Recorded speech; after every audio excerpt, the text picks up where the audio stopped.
So, today we're going to dive into the psychological collapse of a man at the heart of Naguib Mahfouz's really haunting novel, The Mirage. This is a story told from inside a mind that's completely unraveling. It's a first-person confession of a life that's gone just tragically wrong, and it all kicks off with one heck of a shocking admission. Okay, so the story opens with this absolutely devastating line from our narrator, Kamil. I mean, what a statement. It just immediately throws us into this world of guilt and mystery. A victim who also creates his own victims, and one of them, his own mother? Wow, that confession just hangs in the air and you have to find out what happened.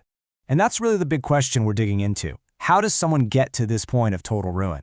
To understand it, we've got to go all the way back to the beginning, to the very source of both his greatest comfort and his greatest torment.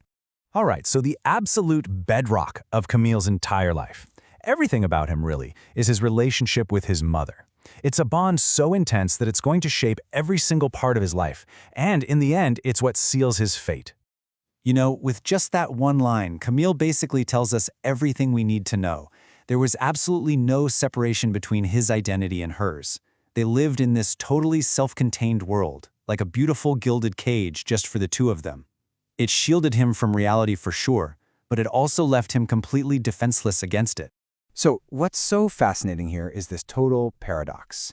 On the one hand, his mother was his only refuge. She showered him with love, she would chant these little incantations to protect him from the evil eye, she was his only comfort. But on the other hand, she was also the source of all his torment.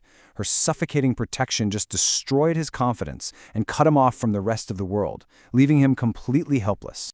So you can probably guess what happens next, right? When Kamil is finally forced to step outside that little bubble and face the real world, well, the results were just disastrous. His life became this relentless, brutal series of failures, one right after another. Just look at this pattern. It's brutal. As a kid, his report card is literally just a string of zeros. As a youth, he fails a simple entrance exam because he messes up writing his own name. In school, his teachers mock him in front of everyone and the other kids totally isolate him. And then, as a young man, he runs away from university and can't hold down a job, where he just becomes a target for constant criticism. It's a total collapse in every single arena of life. And this line just perfectly captures how alienated he is. He is so cut off from normal life that when his peers are just chatting about normal stuff, politics, movies, girls, it sounds like they're speaking an alien language. He's not even a player in his own life. He's just this terrified spectator watching from the sidelines. But then, just when you think his life is basically over before it's even begun, two crazy things happen. All of a sudden, a door seems to crack open, offering this glimmer of hope, a way out of his miserable life. First off, his estranged, alcoholic father, a guy he barely even knew, dies and leaves him a fortune. So suddenly he's not poor anymore. And then on top of that, he falls completely head over heels in love with a woman named Rabab. For the very first time, he can actually see a path to a normal life. So this is the big question hanging over everything, for him and for us reading along. Could this be it? Could money and the love of a good woman finally rescue him from himself? Could this be his way out? And you know what? For a little while, it really looks like the answer is yes. He marries Rabab, and he is totally convinced he's finally found it all. Happiness, peace, a good life. This is the absolute peak of his hope. This is the Mirage. But you know how this goes. A life built on such a shaky foundation, well, it just can't last. The beautiful mirage starts to shimmer, and then it shatters completely in this rapid, totally brutal chain of events. The first crack in this perfect picture, it shows up on his wedding night. All those deep-seated anxieties and his complete lack of self-worth bubble up and manifest as impotence. The marriage is never consummated, and this becomes a secret shame that starts to poison everything. So he's desperate, right? He goes to a doctor, but the doctor just gives him this false reassurance, telling him, hey, it's common, don't worry about it, it'll sort itself out. Which, sounds nice, but all it does is prolong the agony and let this deception fester. As you can imagine, his paranoia just skyrockets, and he does something he knows is terrible. He starts spying on his own wife. It tortures him to do it, but he feels like he has no other choice, and his surveillance confirms his absolute worst fears. Rabab is having an affair. And then, it all just explodes. It becomes this huge public scandal. During a confrontation, Rabab's lover, who's a doctor by the way, boldly confesses to the whole thing.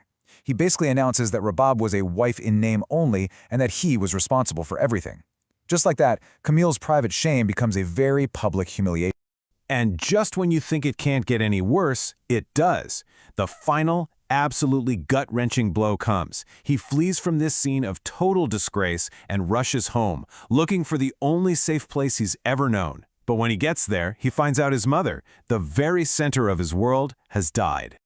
So think about it. In just a matter of days, maybe even hours, he's lost his wife, his reputation, and his mother. Everything. The Mirage is gone, and he is left with absolutely nothing. And that brings us right back to the beginning. Back to Kamil, all alone, writing down his confession, trying to make some sense of the complete and total wreckage of his life. It's all come full circle.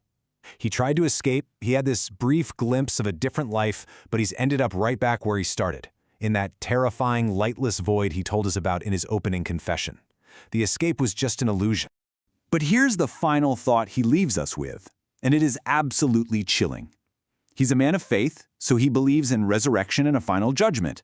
But he says he doesn't fear God's punishment nearly as much as he fears the idea of being brought back to life in the exact same broken state he lived in on earth. His ultimate terror isn't hell, it's repetition. It's having to do this all over again. And that's the question the book really leaves you chewing on. It seems to suggest that for some people, the damage just runs too deep, that money, love, and new beginning, they're all just a mirage in the desert of a broken soul. So can anyone truly escape their own foundation? Or are we all just destined to repeat our deepest patterns, maybe forever?